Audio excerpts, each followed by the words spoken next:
Hi there, I'm your host, Mr. Doyle, and this is a great undertaking. Oh God, you guys, I really screwed up. I watched Creepshow 3 and, well, that's it. I watched Creepshow 3 and it was a huge mistake. Last week I talked a lot of shit about how Creepshow 2 was the worst movie I had watched so far for this channel, and I regret every negative comment I made about that movie. Creepshow 2, I am so sorry. I never should have said all those mean-spirited things about you. I regret every word. Take me back, Creepshow 2. I shouldn't have taken you for granted. You're a shining beacon of artistic achievement and a paragon of the horror genre. Last week, in my video for Creepshow 2, I said that Creepshow 2 made the original Creepshow movie look like a highbrow piece of fine art of the highest caliber. But if that's the case, then Creepshow 3 makes its predecessors look like utopian paradises, unblemished nirvanas. Compared to Creepshow 3, the first two movies feel like the standards of cinematic perfection and beauty by which all other films should be judged. Holy mother of flaming fuck sandwiches.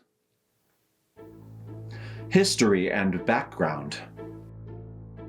First and foremost, King, Romero, and Savini were not involved in the making of this movie, and the fact that King wasn't involved at all leads me to wonder why, in the name of Jesus tap dancing Christ, I'm even talking about it.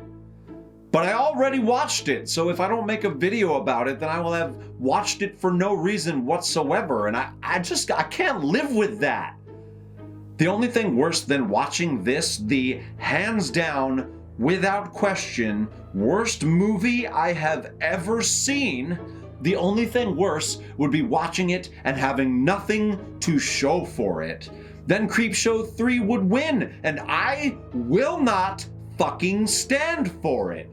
Fuck you, Creepshow 3. I will not lay down and die at your shit-encrusted feet, not over my stupid, mayonnaise-colored dead body.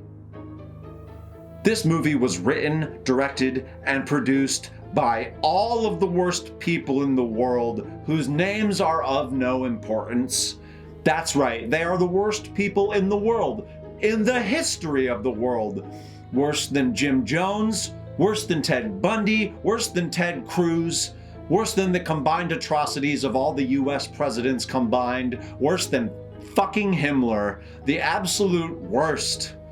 If, and it's a big fucking if, their careers extended beyond this film, I can't manage to find any evidence of it, and it's safe to assume that no one involved in the creation of this monstrous failure of a movie was able to salvage their careers or their dignity following the release of this nearly 2-hour cinematic abortion. One of the actors, A.J. Bowen, went on to have something that almost resembled an acting career, and according to Wikipedia, he's now holding the title of Mumblegore's Go-To Star? Mumblegore is best described as low-budget bad horror movies in which the dialogue is largely improvised, unintelligible, and there is little to no plot. Probably should have just called it quits after Creepshow 3, my dude. I'd rather be a nobody that faded into obscurity than be a nobody who is also synonymous with a creatively bankrupt genre of films so bad and worthless that no one has ever heard of it before. Yup, A.J. Bowen, Mumblegore's golden boy. That's gotta hurt, and I hope it fucking does. This movie was made in 2006 and had an estimated budget of $3.5 million, which is... Who the fuck gave these people $3.5 million? HBO and Warner Home Video, that's who. Were film studios just giving money to random people on the streets to make movies in 2006? Who greenlit this project? You could have fed starving children, built homes for the unhoused, funded life-saving medical research. Shit, just lighting it on fire would have been a better use of $3.5 million. I mean, they might as well have burned it, as they most definitely lost money on this mountainous accumulation of kangaroo shit. Reviews and critical reception. Creepshow 3 has an approval rating of 0% on Rotten Tomatoes, with an average rating of 2.7 out of 10.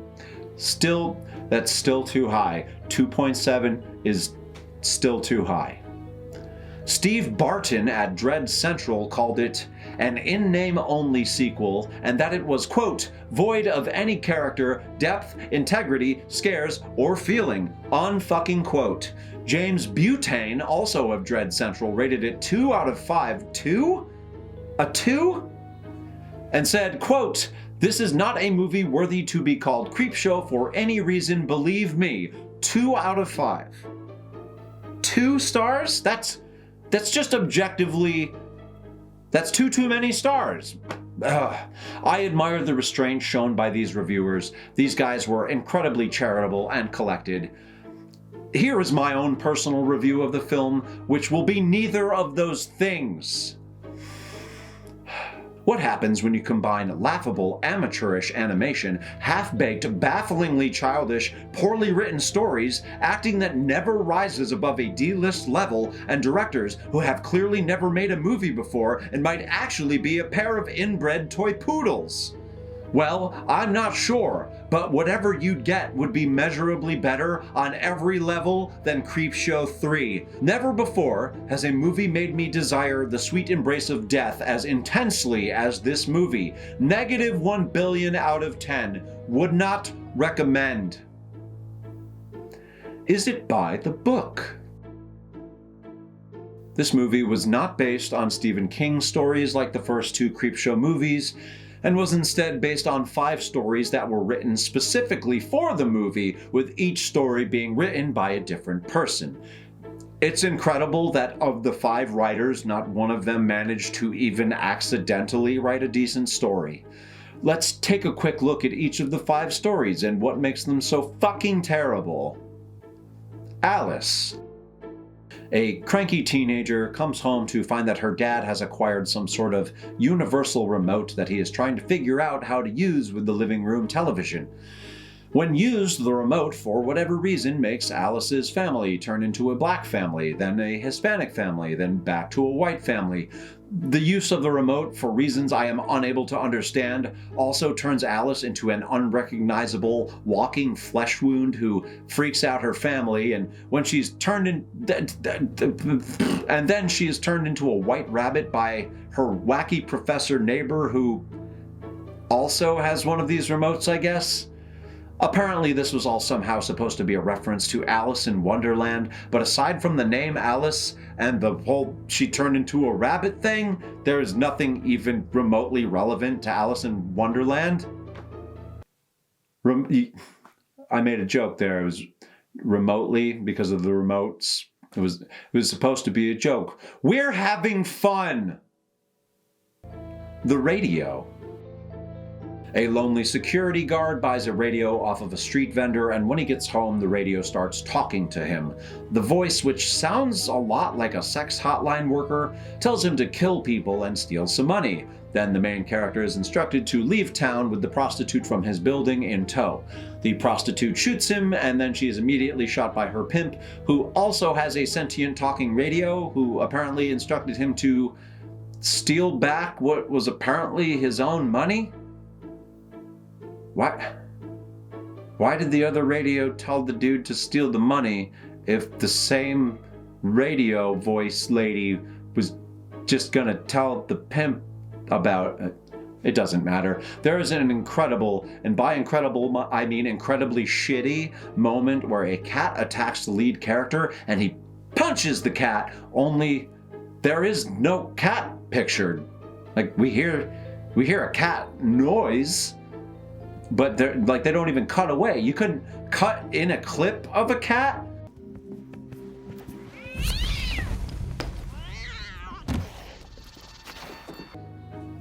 And when the radio voice is like, watch out for more cats, like that will somehow be an imminent threat. Like, nope. No cats at all, threatening or otherwise, make an appearance. not a single cat is shown, even though this... Yeah. Also, both radios are apparently really into investing in real estate and instruct the people that own them to diversify their stock portfolios.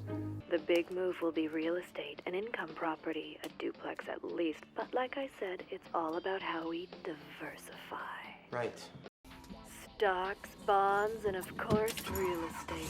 We're talking a wide array of growth industry as well as the more steady, conservative investment. It's never explained who the voice belongs to or why a radio is giving explicit financial investment advice. There's no reveal or subtextual observation to be made.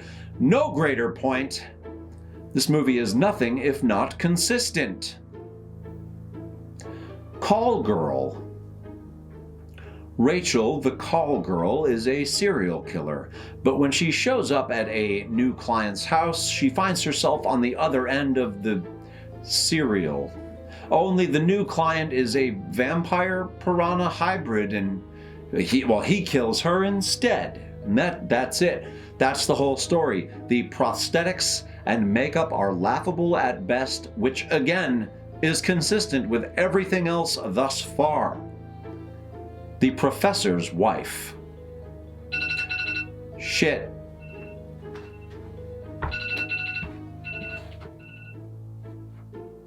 Okay, this is by far the most ridiculous, stupidest of the stories in this movie, and that is a fucking accomplishment. The wacky professor that turned Alice into a rabbit is back, and he's getting married. Two of his former students arrive at his house to visit and to meet the soon-to-be wife, and they believe that the professor has built a robot wife.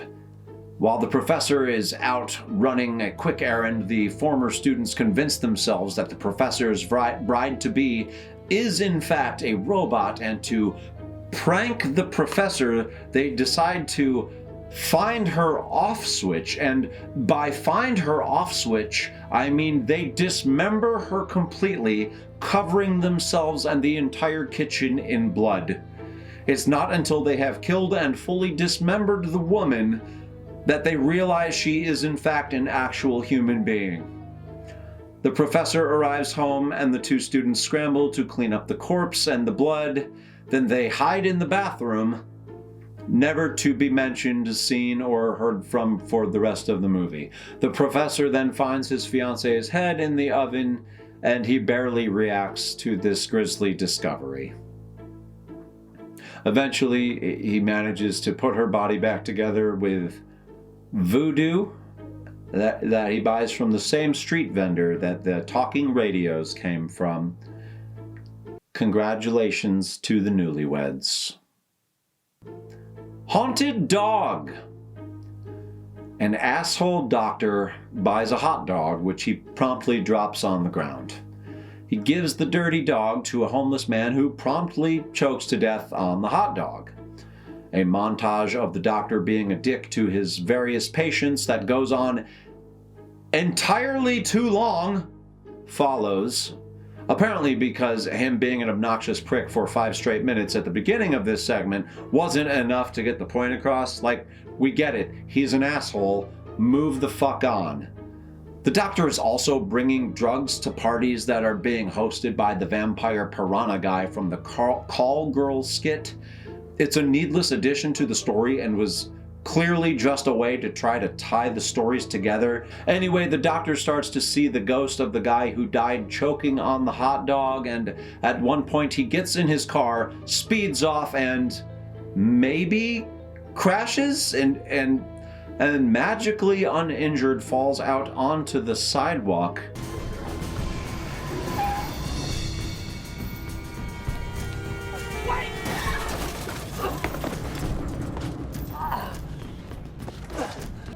My God, who edited this movie? Anna Clavel. That's who. Clavel? We're going with Clavel. Anna Clavel. The same Anna Clavel who also directed, wrote, and produced this trash movie. What the fuck is this, Anna?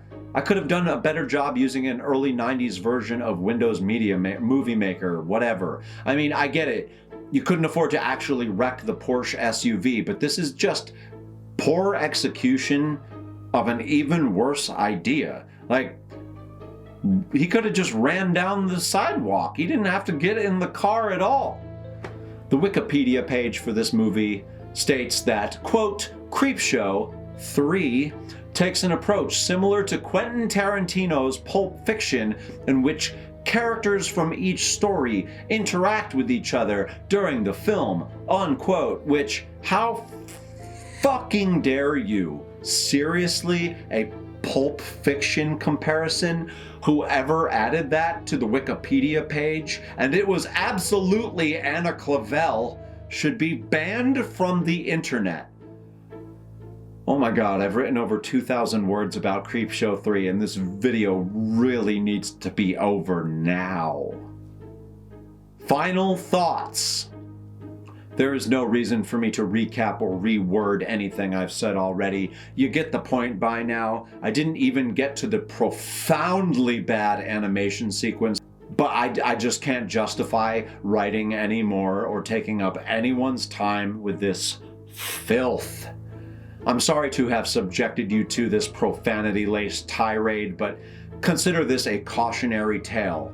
Do not, under any circumstances, watch this horrible piece of absolute ostrich piss. Next week, I'll be doing a ranking of all the episodes from the ongoing Creepshow series, which premiered on Shudder in 2019 and is hands down the best Creepshow franchise, the best the Creepshow franchise has to offer. Thank the fucking Lord. Okay, goodbye.